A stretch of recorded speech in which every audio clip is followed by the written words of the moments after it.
was just one of the deputies. I was not the head. The office of the Solicitor General, though it is not with tenure, to me offered a different set of challenges. The ability to be able to stand up before the Supreme Court and say, I represent the government, is a professional challenge, and to me a blessing that is hard to pass. And so on balance, when that position was open, the opportunity, as I said, to craft arguments on behalf of the government tilted the balance in favor of accepting. And I have no regrets, ma'am. I find the work, with all due respect to my successor in the Ombudsman, I find the work very, very professionally satisfying. Thank you, Solgen. I just noted, as I was looking at your record and the record of Secretary De Lima, that you have actually been, in your legal careers, you have been associated with each other. She was a law clerk in your office, I understand? Yes, ma'am. And then now, she is the Secretary of Justice, and you as Solicitor General are under her supervision. Yes, ma'am. So, now that you are in the Solgen, what have you done to improve how cases are also being handled at the office? The most important element that I think I have introduced into the Office of the Solicitor General is when I came in, they have a system of assignment of cases based essentially on seniority. There are task forces based on the seniority of the Assistant Solicitor General. I pay deep respect for the task forces, and I have told this to my Assistant Solicitor Generals. It is a testament to their seniority. On the other hand, I found a need to balance training for the younger ASGs, the younger lawyers now in the Office of the Solicitor General.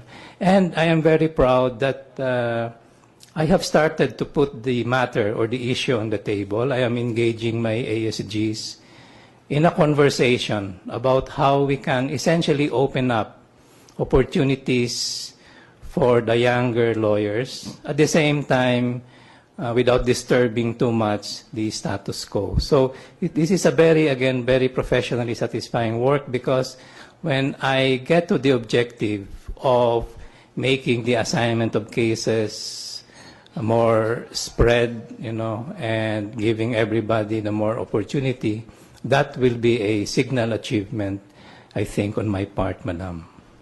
So in both offices, you have managed to do something about case management, handling of cases, and also professionalism of the workers in the offices. Now, I would like to know your thoughts with respect to not only accountability but also independence of the court, because I think that is one of the major issues facing the judicial system, is that many people feel that there is so much corruption in the lower courts or in the courts in general. How do you feel about, and what would be your policy with respect to judges or even justices receiving allowances from the local government units?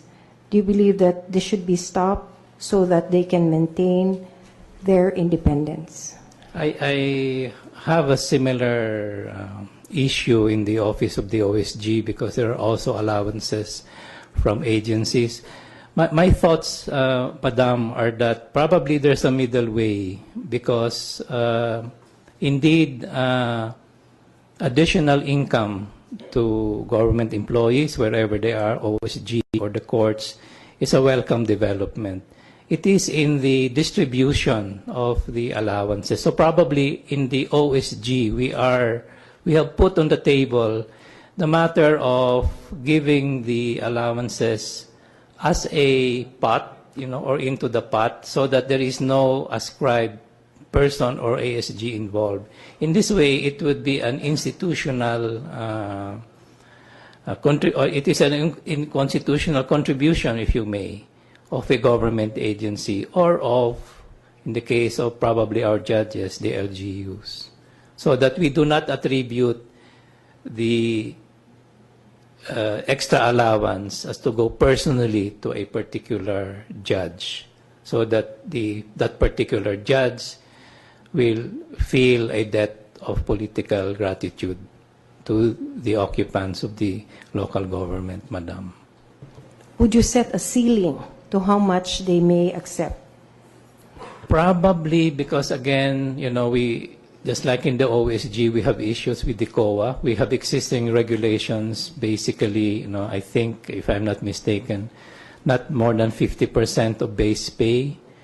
Again, if this is in the judiciary, probably we will have to be very sensitive about how the other fellow employees in the government would be, and do it within bounds. I don't know the exact parameters, but it is something that is extra income is always welcome, but not to be perceived by the people as something in excess, Madam. Thank you, Mr. Solicitor General. I wish you luck. Thank you, ma'am. Justice. I have no further questions. Attorney Mejia.